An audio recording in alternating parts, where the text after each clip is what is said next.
Hi, I'm Mike Papantonio, and this is America's Lawyer.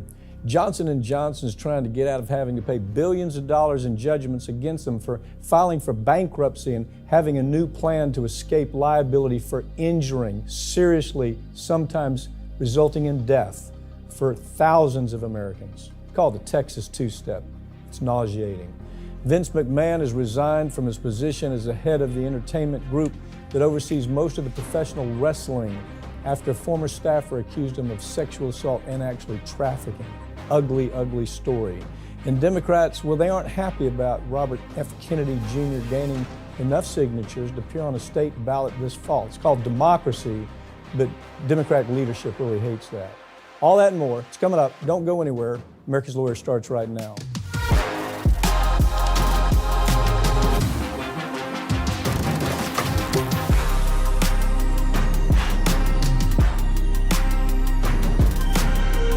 Johnson & Johnson has already been hit with judgments from juries totaling into the billions after it was determined that their talcum powder products were causing cancer, death. The company's failed twice by trying to file for bankruptcy and then being denied, but they think, well, let's try it again. They're going to file in Texas now. We got a better shot in Texas. I've got Ring of Fire Farron Cousins with me to talk about what's happening. We've done this story so many times, but I wish I could get people to understand how ugly this is. A $500 billion company that has resulted, their product has killed thousands of people all over this country and will continue to kill thousands of people. Women with cervical cancer, all types of female cancer from baby powder that they knew was going to kill, they knew way ahead of time how dangerous this was. But you know what? They can't give up. This is the third time they've tried. File bankruptcy, let all of them continue dying, and we're a $500 billion company that's going to get away with it, right? Yeah, a company that pulls in billions of dollars a year in profit, not just revenue, but profit. Twice in New Jersey, they go to the judge and say, hey, judge, we're getting our butts kicked in court. Look at all this liability we have. We're bankrupt. And both times the courts eventually said, no, you're not. You're not going to do this. We're not playing this game. You're going to pay out these claimants. So Johnson & Johnson, I'm actually surprised it took them this many tries to do this, but they're going to do what so many other corporations have done. And they said, you know what? Let's go to Texas. And it's so common that it does have a name. It is called the Texas two-step because Texas law allows you to go down there, spin off a new company that doesn't even exist other than on paper.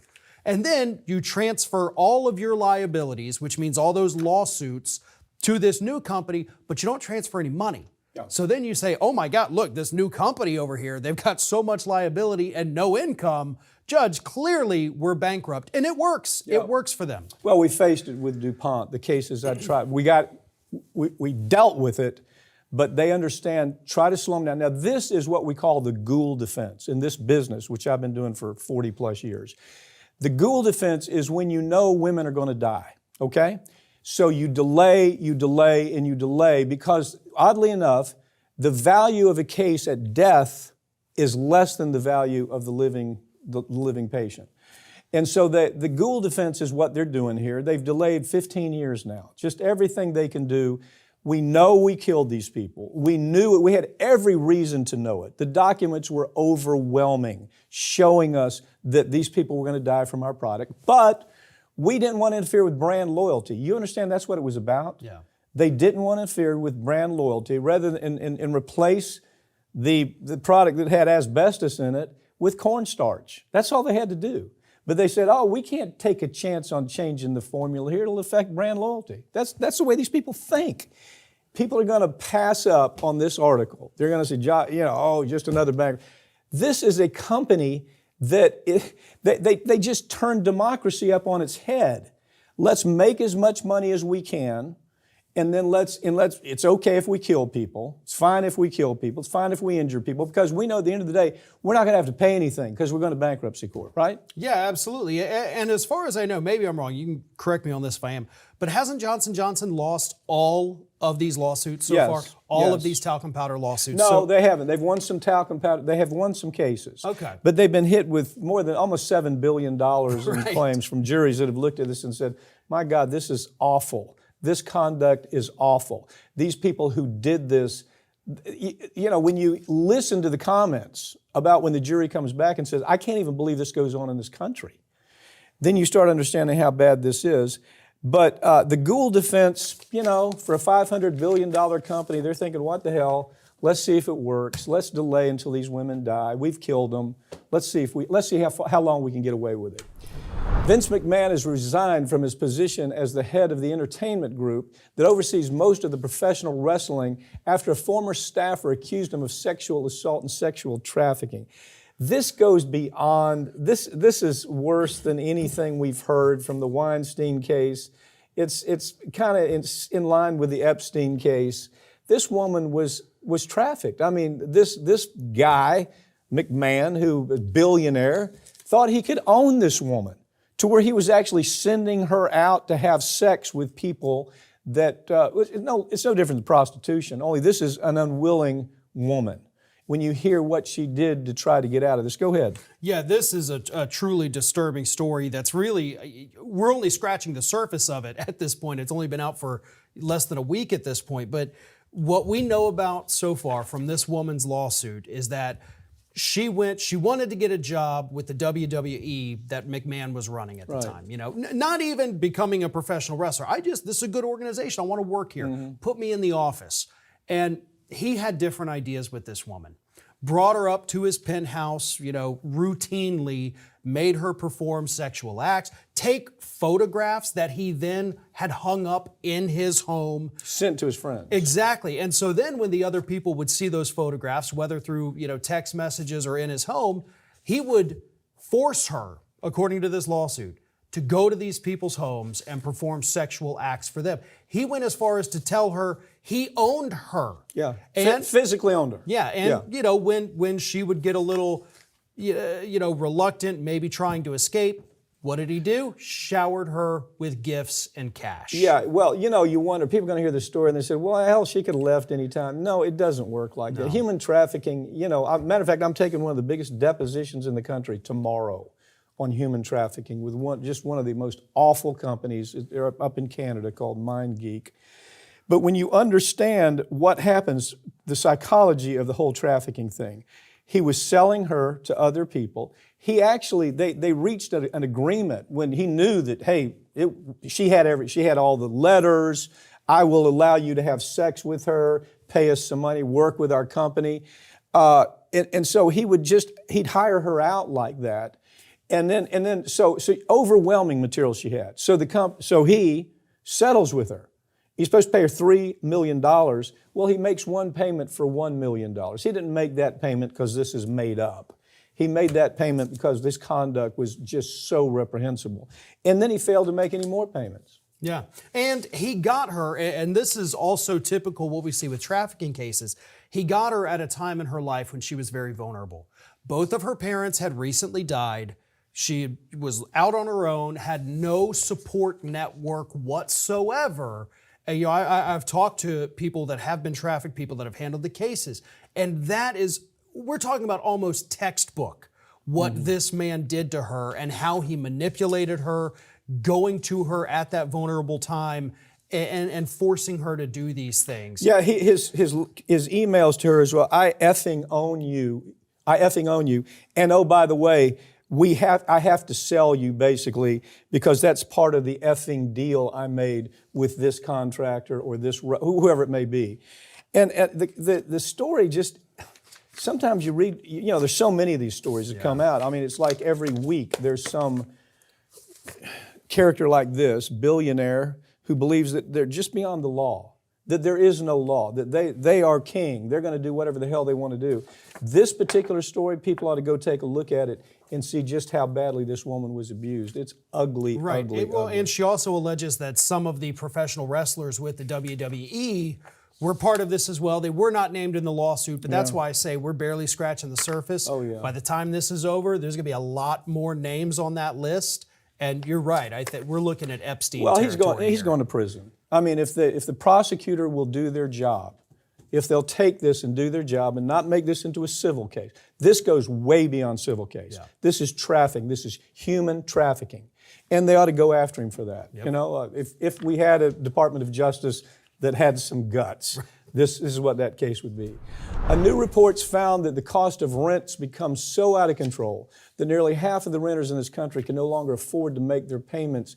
And make things worse, virtually nothing is being done to solve the problem. We're talking about rents that have gone up 2 and 3 times just in the last 24 months. And so somebody who day one they're paying $700, all of a sudden is paying $1,600, $1,700, along with having to make, you know, they've got utility issues, they got inflation issues, they've got wrenching decisions that they have to make. Do I pay my rent? Do I pay my bills? Do I run the risk of being evicted? Can I pay just half rent? You don't realize this until you're in the middle of it, but you hear these stories, and right now, I don't see any way it's turning around. No, I don't see anything in the horizon that's going to turn this around. No, there is not a single piece of legislation being proposed, not a single piece of legislation pending. There's not even really discussion of this from our leaders in Washington, D.C. on either side of the aisle. This has been a problem that we have talked about before. It's been a problem that even the most corporate of news outlets have talked about. And nobody is doing a thing about this. These people are telling in this new report saying, listen, after I pay my rent for this apartment or this, rental house I've been in for 5 years, I pay my rent. I have less than $300 for the rest of the month to buy food for my children, to buy gas for my car. I cannot sustain this for more than a few more months before I'm out in the street. And here's what gets me too. This report says the housing market's telling us, well, it's because there's a shortage. There is not a home shortage in the United States. We have more. That's coming from the White House. They're trying to defend themselves. It's not our fault. Yeah. It's not our fault. There's a housing shortage. That's complete we have bullshit. more vacant homes than we have unhoused people in this country. Yeah. We could give every one of them a free house and we wouldn't even notice. So you've got a homeless rate that hits its historical high. Saw an article coming out of San Francisco where a family of 4, think about this, a family of 4 needs more than $200,000 a year just to live, have a place to live, and pay their bills. $200,000. So it's not just, first of all, it's not a housing shortage. Right. What is happening, though, this part of the story, is Wall Street's coming in and buying up big swaths of entire neighborhoods. And those used to be, single family type homes that a young couple could buy. Now the prices are just so outrageous because corporate America is involved, and there's no controls over it. You can have there are things from the executive level that can be done to stop this, but nothing's being done. Now, when Wall Street gets involved, the media has already dropped the ball. You can't even find these articles in the media. No. When Wall Street's involved and they own everything, these stories are going to disappear because Wall Street's going to be paying advertising on MSNBC and CNN and ABC. They're going to control the networks just like they do with everything else by advertising dollars. Yeah, and not to mention, a lot of these Wall Street executives also sit on the boards of directors for the media companies. Yes. So they literally get to control what's happening at these places. And again, the part that drives me crazy is that there's nothing at all being done about this. And we see these stories about, look at the economy, it's doing great. We added more jobs than ever. The stock market's doing better than ever. Listen, get down to the nitty gritty of it, and you're going to see how bad people are doing in this country. There's something called rent control. Okay, people know that term. Yeah. And right now you have a White House who's not trying to get at least Democratic governors to say, you have the right to do this. But nothing's being done because, you know what, it's just because the media, it's a sleeper story. It's a sleeper story. They won't do their job as usual. Yep. Lawmakers in Florida are advancing legislation that would ban children under the age of 16 from using social media. Studies have found that social media, it causes a chemical reaction. It's a dopamine reaction in the brain, just like any other addictive process, just like OxyContin, just like any of those. They know that. This isn't guesswork anymore. Right. It used to be kind of a joke. Well, I wonder whether this is affecting their brain. Is this why they're in front of their phone 12 hours a day? Well, no, it's a little more complicated. It's the same analysis that you would use for any addiction. And it's, I love the term, it's not my term, it was given to somebody, digital fentanyl. Yeah. Digital fentanyl is what it's called. One of the Florida legislators came out and said, we got to do something about it. You know, it's really interesting to me because when I first saw this story, I thought, okay, this is kind of ridiculous. This is overstepping. There's no way they're going to ban social media for people under 16. But when you actually read it and you actually look at the science behind it and you look at the studies that have been done, this might be the first time we've ever talked about legislation in Florida where we're like, you know what? This is actually a smart idea. This is a good, important thing here because the studies are overwhelming. Even the U.S. Surgeon General has come out and said, listen, these social media apps for these young people in this country are as addictive as drugs. Yeah. It's doing the same thing to the brains. What it does is it opens a whole new avenue. Okay, you have something called constitutional police power. That is where government has the right to say, where health, safety, and welfare is concerned, if we have enough evidence that something's affected, it overcomes a lot of the obstacles, such as First Amendment obstacles. It can actually overcome that. And so here you've got, it's an entire body of science. They've done PET scans, they've done all types of studies, and they see there's a difference taking place in the brain that's exactly like you see with Oxycontin. It's a dopamine change. And so this isn't guesswork. And so with this right, I think the police power, they're going to be able to make some inroads. New York is way ahead on it. Right now, they're pulling out all their guns. Utah ahead on it. And they're trying to say, listen, why are we ignoring this? We don't ignore it with drugs, do we? We don't ignore it with alcohol. We say, yeah, these are items that affect the addiction problem for children. So we're not going to allow you to drink until you're 18 years old. Right. So that's the same analysis here. I think this, I'm like you, most of the stuff comes out of Florida these days, the legislature, just a bunch of, boneheads, man. Right. But you see something like this and you go, wow, maybe there's hope. It's got bipartisan support, which Yeah. is rare. And again, it's addressing an issue that has kind of festered for far too long Yeah. to where, as usual with these social media companies, we're once again playing from behind, but we have a chance to make a real difference with this. New York is really jumping into this with both feet. And I think we'll, we're behind Utah, but this could happen here. It absolutely could happen.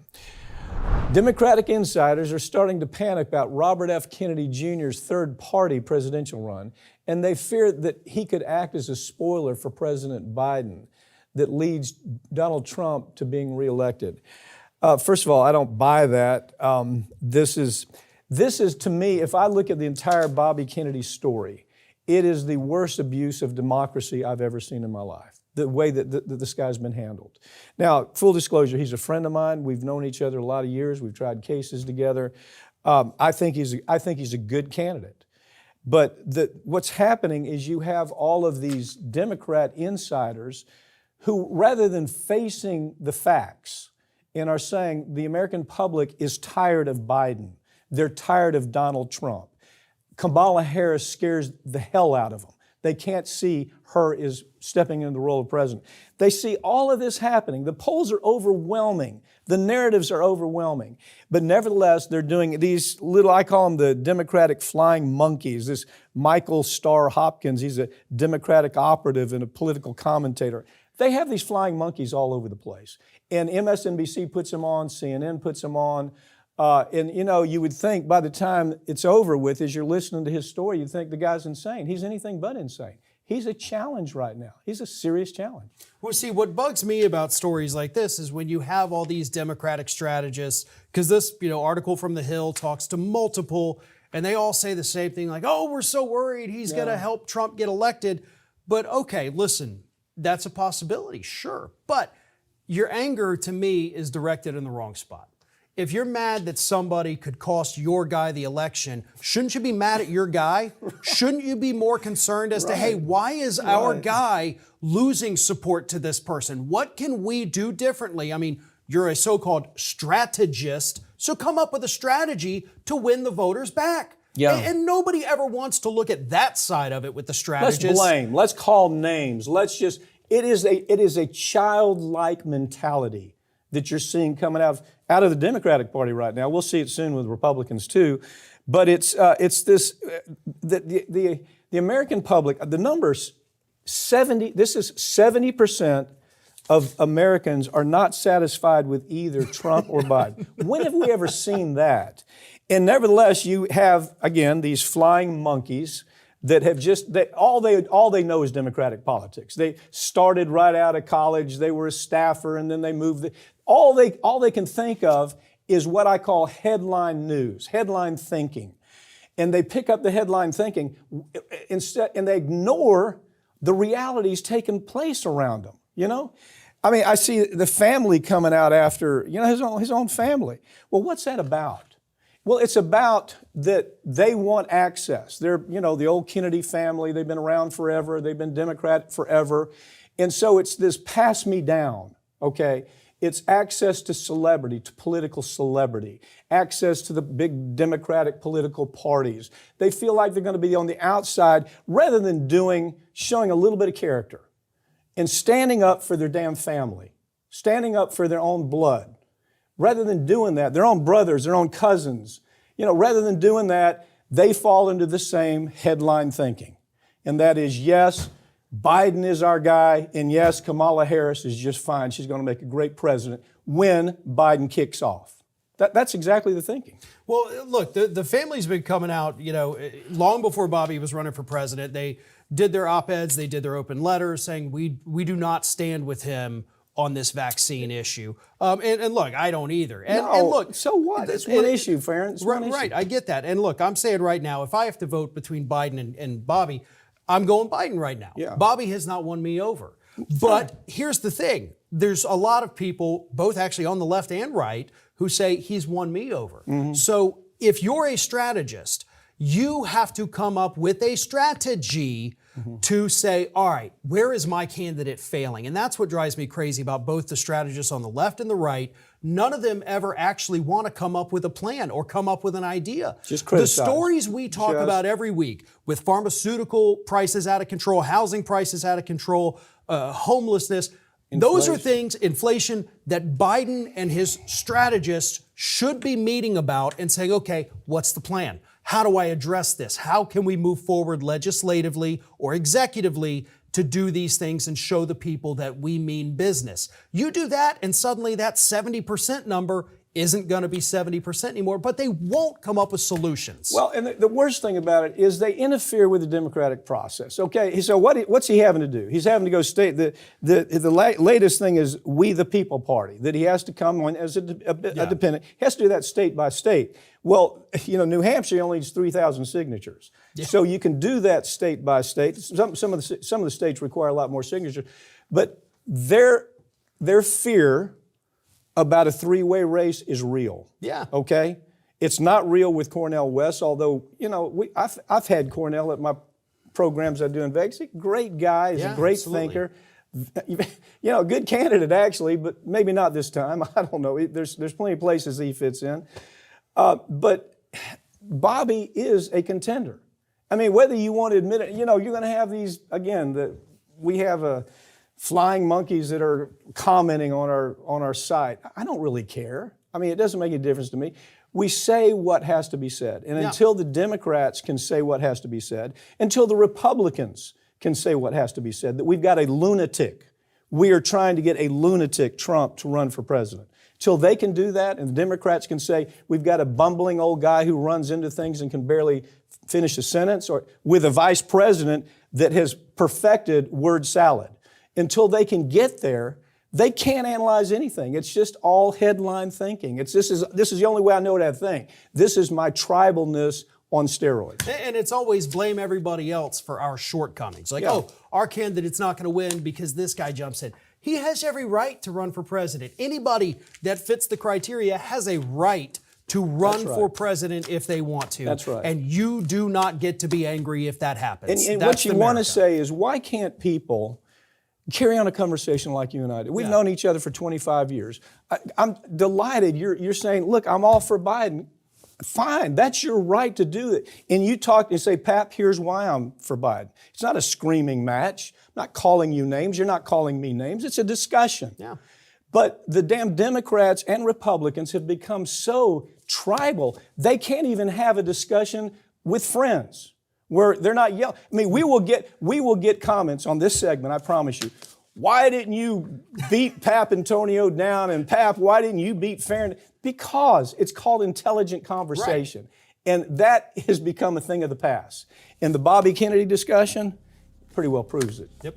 Farron, thanks for joining me, okay? Thank you. That's all for this week, but all these segments are going to be posted right here on this channel in the coming week, so make sure you subscribe. I'm Mike Papantonio, and this has been America's Lawyer, where we tell you inside stories that corporate America media, they won't tell you because they're advertisers. They won't let them tell the story because the company that they might be talking about is paying for advertising, or their political connection is too Democrat or too Republican, and they don't want to make the folks, the insiders of those parties, mad at them. So we don't have, as you can tell from this show, we don't have that problem, nor will we ever have that problem. It's our brand. Hope we see you next time.